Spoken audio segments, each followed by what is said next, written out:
All praises to Yahweh, Bahasham Yahweh Shai, Baharakakwadash. Double honors to the elders and the apostles of Great Millstone.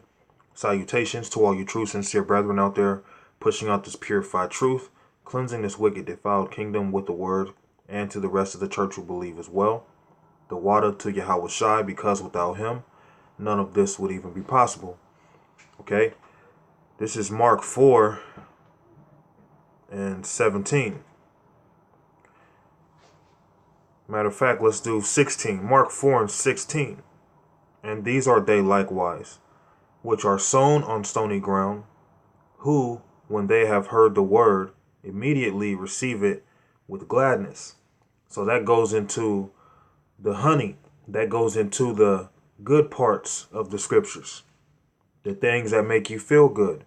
Why wouldn't it feel good knowing that you're an Israelite and that you're a part of God's chosen people? Why wouldn't it make you smile or make you feel glad to know that the kingdom of heaven is for you? Okay? Why wouldn't it make you feel good to know that you can have multiple wives and things that your heart desire in the kingdom of heaven, and it's actually lawful for a man to have more than one wife? That's a part of our culture. Why wouldn't something like that make you glad? But verse 17, and have no root in themselves. So if you have no root in yourself, all right, you were never grounded from the beginning. If you have a little bit of knowledge when it comes to like tilling or husbandry, gardening, you would know that if you rip the root of whatever is growing, it can't grow no more. All right? The root is even below the foundation. All right? So if you don't have the root within you, you will not remain in this truth. Eventually you will fall out. So you have to be deeply rooted in this truth, which we don't make that decision whatsoever. Either it was put in you from the beginning or it wasn't. And have no root in themselves, and so endure but for a short time. Afterward, when affliction or persecution ariseth for the word's sake, immediately they are offended. So this is how the story goes for a lot of men. All right? They come in, everything's all good. They're a Hebrew Israelite. They're confident. You the Lord's chosen people. You proud to have your identity back. But then as time goes by, you're starting to catch hell. People aren't listening to you. You figured everyone else around you would be happy just as you were. You figured the women would cling to you because, you know, now you're speaking more like a man. You have your cojones back. You felt that since the Lord is on your side and he's dealing with you, now you can prosper. Things should work out better for you. All of a sudden, that nice paying job you always wanted should come knocking on the door at any given time now, you know. Well, things like that don't really happen. When you come into this truth, you learn that you're going to catch hell. You're going to catch a lot of hell. All right, but the Lord balances it out to where he can lessen the affliction. He'll lighten the affliction at times, but there's times where he'll turn up the heat and he will have you in that oven just baking. All right. And you feeling like, well, shit, is there a way out? All right. But if you're one of his, you aren't being put in that oven to be destroyed. All right. You're being put in that oven to be made ready. Ready for what? The times to come. All right. Let's go to 2 Timothy 4, chapter 4, verse 3. For the time will come when they will not endure sound doctrine. And we're in that time right now.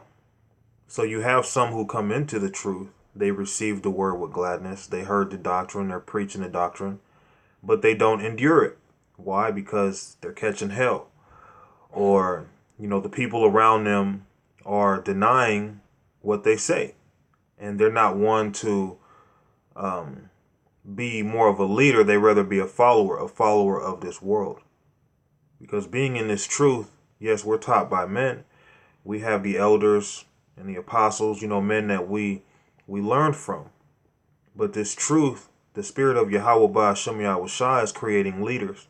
You have to be a leader to not follow after the ways of this world, to hear a doctrine of this world that is totally wicked, okay, and then to avoid it, to remain diligent in this truth. Many can't do that. For the time will come when they will not endure sound doctrine, but after their own lusts, and they shall heap themselves teachers having itching ears. So you have Israelites, once they hear the truth, they might believe that they're an Israelite, but then they don't believe how the Lord can destroy a whole entire nation. Okay? Eventually, after 1,000 years, after 1,000 years of hardcore slavery, these Edomites are going to be destroyed. Many people hear that and they get offended because their best friend is an actual Edomite, or they grew up around a lot of Edomites, so they can't really picture in their mind Edomites being done away with, seeing that they've been raised around a bunch of Edomites. Okay? Or they might not believe any of the truth. They might not believe that they're Israelites. They may not believe that Esau's the devil, right? Because they have their own lusts. They're a part of this world. And being in this world, being in this melting pot, you are going to have the freedom, you're going to have the liberty to follow whatever you want. There really is no guardrails in this kingdom when it comes to what you can follow. And seeing that America allows all these different doctrines to just come together as one, which goes into their New World Order, many people cannot discern what is real and what is not, what is truth and what is false. Okay? People get into all sorts of bugged out doctrines when really all you had to do was turn to the Lord and remain and catch the hell. All right? Because we're catching hell, all right. All right? For the time will come when they will not endure sound doctrine, but after their own lusts, they shall heap to themselves teachers, having itching ears. So, really, Israel, our people pick and choose who they listen to. They pick and choose those who come closer to their opinions and what they believe and how they feel. Israel likes to have their quote-unquote preachers or their prophets custom made. All right? They don't want the actual men of the Lord giving them this truth. And they turn away their ears from the truth and shall be turned unto fables. So we tell them the truth and it doesn't sound like the truth unto them. They rather hear a fable. All right? But that's a part of what the men of the Lord have to deal with. When everyone around you is listening to fables, they're following after their own lusts, you have to have a leader mentality to know that what you have is the truth. And you have to be certain of it.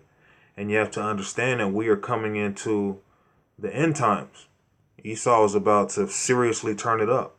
So a lot of Israelites who are playing games and putting the Lord off from day to day, they're in trouble, man. Esau has FEMA camps ready. And within these FEMA camps, okay, you're going to have guard towers. You're going to have zones that are separated by color, depending on, what category you fall under will also depend on how long you live. And some of the few goodies you do or don't get. Okay? So seeing that the time's coming and that these days are close, we have to be in our right mind and endure sound doctrine. We can't be like everyone else who's turned unto fables. Verse 5, but watch thou in all things, endure afflictions. And it's also, you're enduring afflictions just based off the fact that people around you have itching ears and they might try to persuade you into believing what they believe. Excuse me. And if you're not strong enough, if you're not well-rounded, all right, if you're not strong in the faith, if you're not rooted, you're going to endure afflictions for so long. That's why I pulled out in the last verse in Mark 4:16-17, how many come into the truth and everything's all good, but then once afflictions come, they fall out. So that's why this verse here is saying endure afflictions. All right, you have to endure that, because guess what? If you don't, you're gonna fall out and be destroyed. But watch thou in all things, endure afflictions, do the work of an evangelist, make full proof of thy ministry. And that's what we're doing. We're making full proof of the ministry. We're doing this through an act of faith, man. We're in a world where people don't abide by sound doctrine. So for us to believe it among a world full of people who don't believe, that takes a whole lot of faith, right? Romans 13:11, and that knowing the time, that now it is high time to awake out of sleep, for now is our salvation nearer than when we believed. And many men in this truth, we believe that it's close. But hey, it's even closer than what some of us think. Some of us think, hey, this might not happen till 2019, 2020. The Lord can have things happen to where all hell break loose next week, and them chariots be here by the end of this year, if that's what if that's what the Lord had in his mind. We don't know, but we do know that salvation is close, because the scriptures are written for our learning. So really, when this was written, this was really written for our generation. And we know that this is the last generation, because many prophecies have passed, all right, and there's few left. And some of the few, or some of the ones I'm talking about, is what? The RFID chip. That's an ultimate prophecy that is going to lead to many other things. All right, you have to have that RFID chip implemented before other things can happen. All right, them chariots, they're not going to show up until the mark of the beast is implemented. All right, so if the mark of the beast is not implemented, them chariots are not going to come yet. Because why? There is an order on how things are going to be done. And yes, the elect are also going to be here. So seeing that we are at the end of it all, it's time for us to stay awake if we're awake. And if you're asleep, it's time to wake the hell up. All right? Because if you're not, you're going to be caught out there. You're going to be caught off guard. Because see, the majority of this world is sleep. That's why Yahweh was shy. He's going to come unexpectedly. All right? So read this again, Romans 13:11. And that knowing the time, that now it is high time. So it's surely time, okay, to awake out of sleep. For now is our salvation nearer than when we believed. All right, so all hell can break loose at any given time, man. All right, and when people are thrown in concentration camps, you men out there who love your family, you're going to be separated from your family. Men are going to be separated from the women. Okay, things are going to be separated according to color-based zones, as well as I've stated. All right, you're going to have guard towers, as I've stated, to prevent any runaways or any funny business. All right, people are going to be killed on the spot. You're going to have FEMA ships. All right, you're not just going to have FEMA camps on land. You're going to have FEMA ships. All right, and I believe that happened during the time of Hurricane Katrina, I believe. Around one of those hurricanes, you had FEMA ships that were sent out there, and it was rumored that you had people being thrown out in the ocean and fed to the sharks. All right, and it sounds true, because they did the same thing to our people back in slavery. All right, so these things are going to come back, and seeing that these things are going to happen, it's time to wake up, man. All right, Esau soon to do something. You can feel it in the air.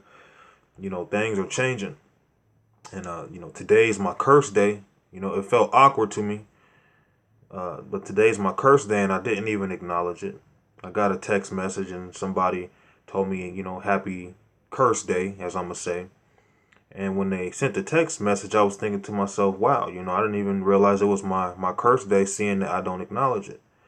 But it's crazy that now, being 31, time moves quick, man. I'm 31 years old. And when I came into this truth, I was 25. I started teaching when I was 25. So seeing that I'm 31 now, like it's crazy, man. Like time really is moving fast. And we don't want to be like the majority who are asleep. You don't want to go back to sleep.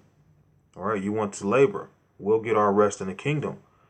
Okay, for now is our salvation nearer than we believed. All right, so this is 2 Peter's.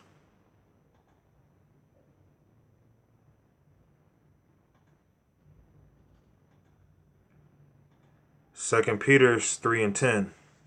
But the day of the Lord will come as a thief in the night. Why? Because those who are asleep, they are not going to be expecting the Lord to return. And those who are asleep, it's going to be a time where all hell and chaos and anarchy and lawlessness and just total evil is going to be here on this earth. So many people are going to lose faith. Many people are going to literally fall into Esau's system because they are going to feel there is no hope. There is no other way. They're going to witness people dying for their faith or just dying for what they believe. And some of them are going to see, that since many have been getting put to death, like, man, there's no point of fighting against the New World Order. So they just give in to that system. So by the time the Lord comes back, a lot of people are not going to be expecting it because they are going to assume at this point God ain't real. Because if he ain't came yet, okay, because I was told a rapture was going to come and I wouldn't be here, and I'm still here. God ain't coming. A lot of people are going to lose faith. So when the Lord does return, it's going to be like a thief in the night for the majority. But the day of the Lord will come as a thief in the night, in the which the heavens shall pass away with a great noise, and the elements shall melt with fervent heat. The earth also and the works that are therein shall be burnt up. So when the Lord returns, guess what? The heavens shall pass away. This kingdom is going to pass away with a great noise because them nuclear missiles, along with them laser beams from them chariots, are going to melt this place, going to totally destroy this place, man. All right, and that's why I think it's in Revelations. It tells you how, pretty much this place, a lot of you wicked ass people who caught up in it, you're going to get burnt up in the presence of the Lamb. That's the presence of Yahweh Shai. So when them chariots come, when the Lord returns, all right, you're going to see a lot of fire. All right, a lot of destruction, a lot of death. But the day of the Lord will come as a thief in the night, in the which the heavens shall pass away with a great noise. And you better believe them nuclear missiles are going to bring a great noise. And the elements shall melt with fervent heat. The earth also and the works that are therein shall be burnt up. And elements, everything you're looking at is made of elements, including the oxygen. Okay?